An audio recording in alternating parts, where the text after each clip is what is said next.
they would put objects in my anus and then say you're feeling nice, say you're feeling good. Then you say Asante Samia, Asante Samia. So I say Asante to their president. And then I was grabbed by about 4 men, and they lifted me up so fast. Before they lifted me, actually, they put some gloves on my hands. Then they lifted me up.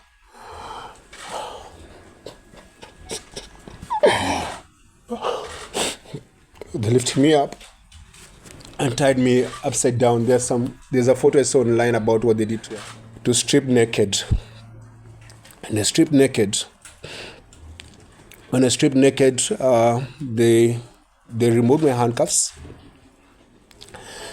And then I was grabbed by about 4 men, and they lifted me up so fast.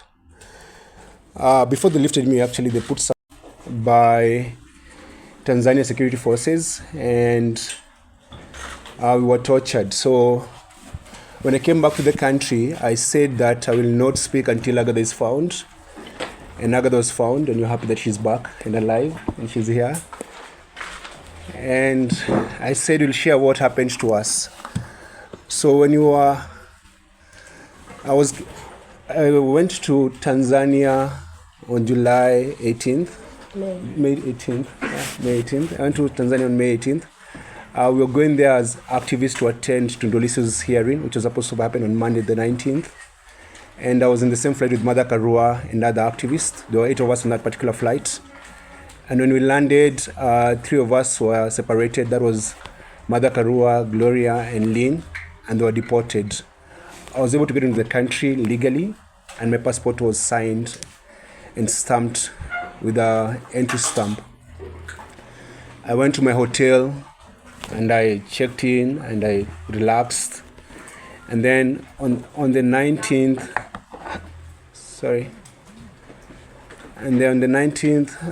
like the early morning hours of Monday, some men came to my room and they were knocking, and they were very violent in their knocking. And they were demanding that I go with them. And I said, I can't leave my hotel room at that hour of the night. I said, I needed a lawyer. And then at 3:30 a.m., some lawyer showed up and said, oh, these people are police officers, you should go with them. And I said, no, I can't leave my room at night.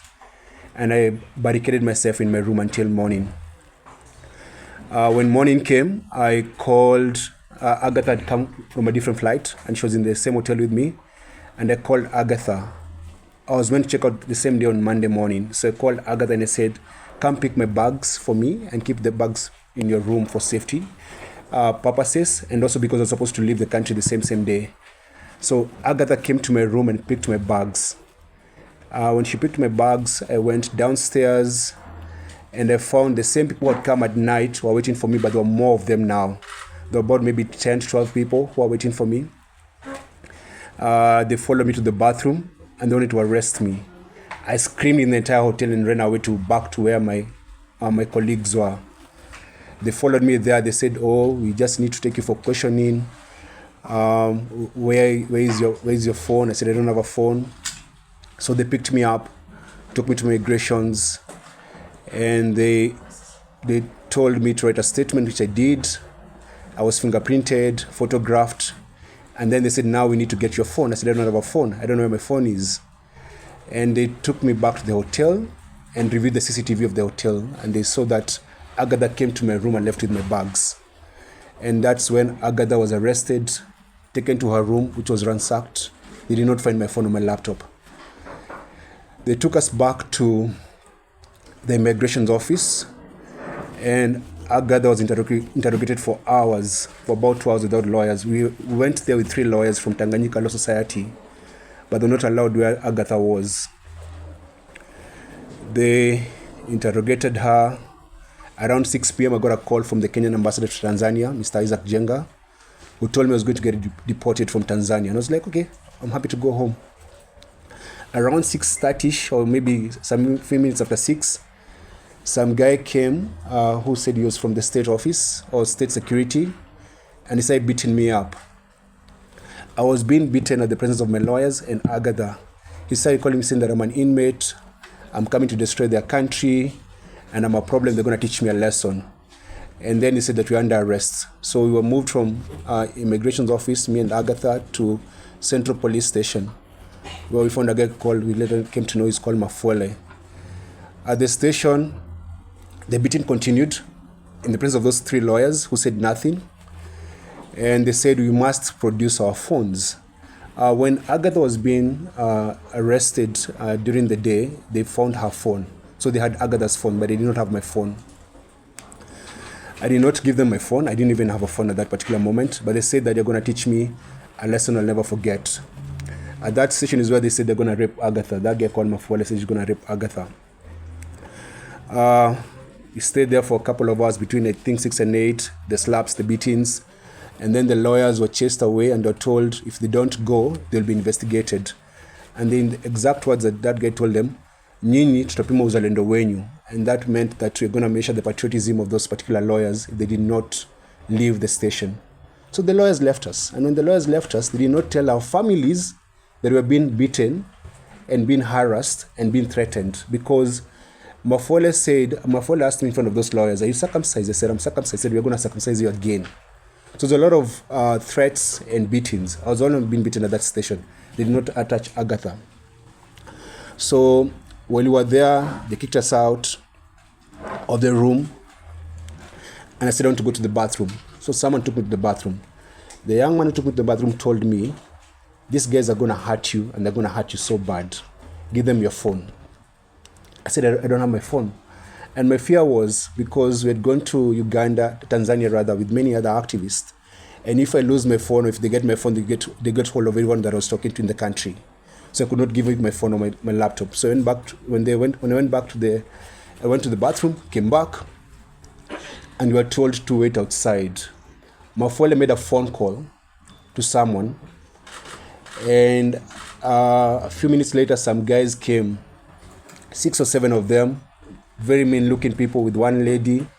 It was at Dar es Salaam is very hot, but they were all wearing half jackets and they were smelling of alcohol. They looked so evil.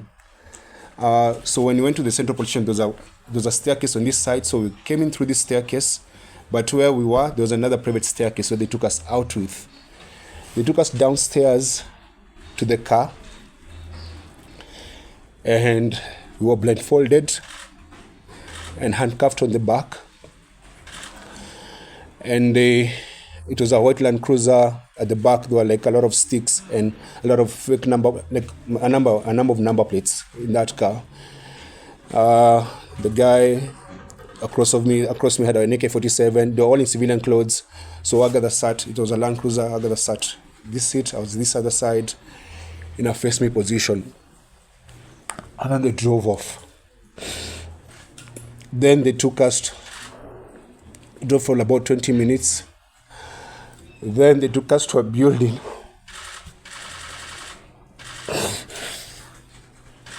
To this place where they went to torture us.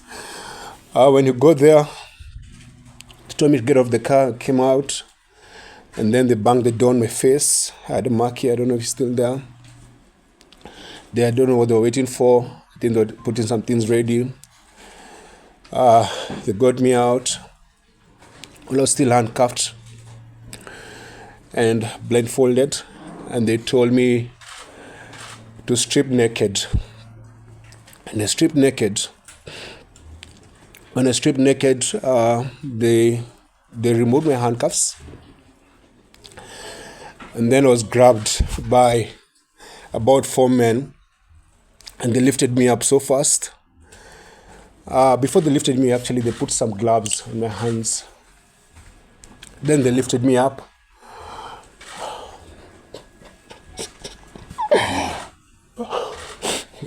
They lifted me up and tied me upside down. There's a photo I saw online about what they did to us. It's in my bag. You can distribute when I'm done talking.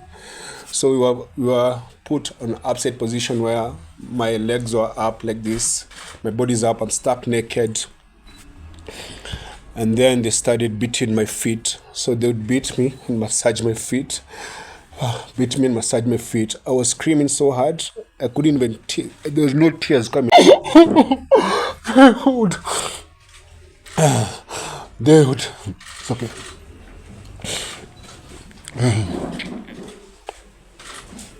They would put objects in my anus and then say you're feeling nice, say you're feeling good. Then you say asante Samia, asante Samia. So I say asante to their president. Then they'll push hard and then pull it out again. They did that. I started bleeding. And they dropped me. Then I'm still blindfolded. They took me to a wall and then told me to face the wall and then squat. Then a man came and was putting his fingers in my anus and then saying that, say you're feeling nice, say you're feeling good, say asante Samia. Then they would do that and then they would do that.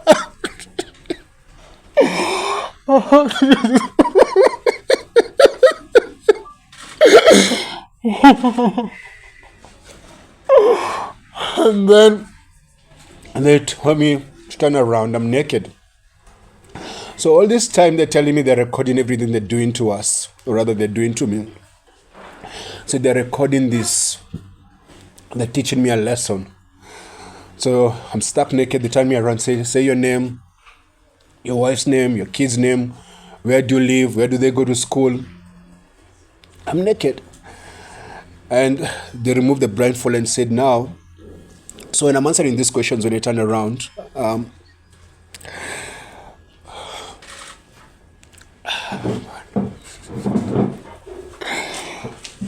when I'm answering these questions, they are just threatening me. So like when they're abusing me, they're saying they should feel good and say thank their president for doing that to me, like sema sande sana, sane sana.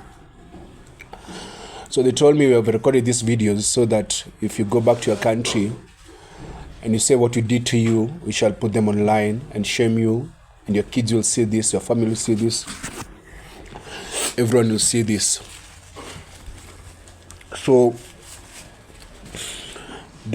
while I was naked, they questioned me, asked me my email address, my passwords, everything. And because I was in so much pain and I was afraid they're going to hurt me some more, I gave them everything they wanted. Then they told me to dress up, and that's when they took over to go and torture Agatha. They put back the blindfold, told me to dress up. I dressed up, put back the blindfold, and then left me on the ground. So we spent the night on that floor. I could barely walk. I was bleeding. And then I could hear Agatha screaming. And one of the men was there saying, why don't you give me permission to rape her? Because this one is like big good. She looks very nice. Let me just allow me to shusha muzigo, like let me rape her. So I don't know what happened to Agatha, but I could just hear her screaming. The following morning, on Tuesday morning, they came and they told us to remove our clothes and to go shower. So my feet were swollen. I could not walk. So I begged them to allow me to crawl like a dog so that I could go to the bathroom. I crawled like a dog to where the bathroom was. That's when they removed my handcuffs.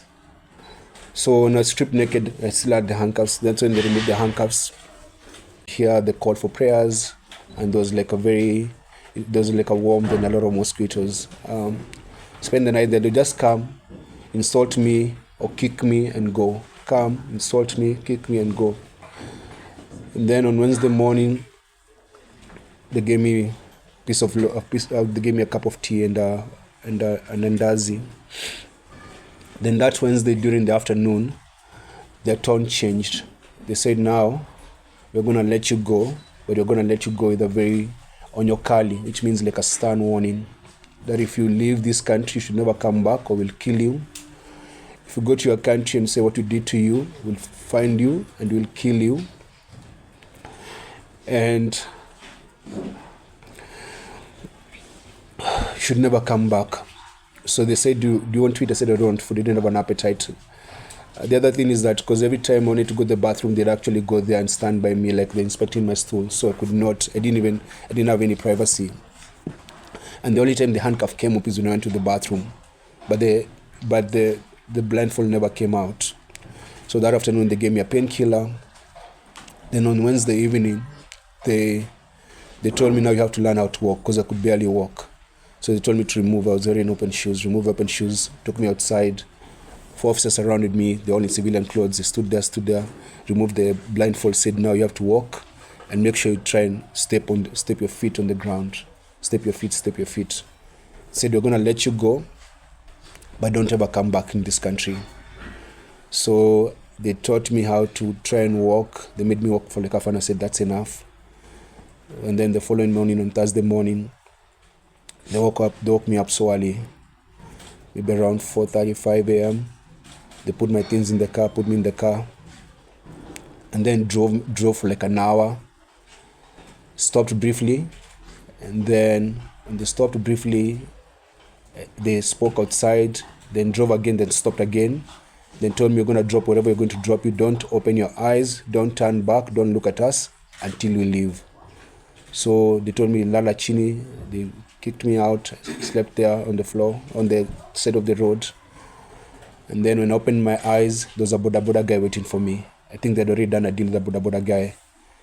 That boda guy drove me to the border, which I learned was the Horo border, the Tanzania-Kenya border. When they released me, they gave me 20,000 Tanzanian shillings and 400 Kenya shillings. That's your transport. And so at the border, I got someone who helped me push my bag, and I gave them the money, the 20,000 Tanzanian shillings. And then he helped me cross over. Then I used the money to take a border and call my wife. When we went to Tanzania, we went there as friends of Tundu Lissu and friends of Tanzanians. I'm an East African, I have an East African passport, and I'm allowed to travel freely within the region, because that's the deal we are. Like we're a regional bloc. I did not go to that country legally, and I did not commit a crime. And that's why they did not take me to any court.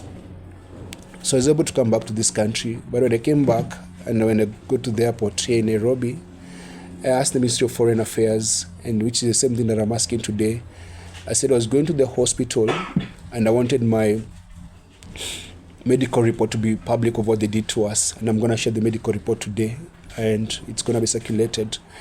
Because I'd like the world to know of the very heinous things they did to us, to break us. And they did that to silence us and to put fear on us. And it's something that we learned that most Tanzanian activists go through similar things.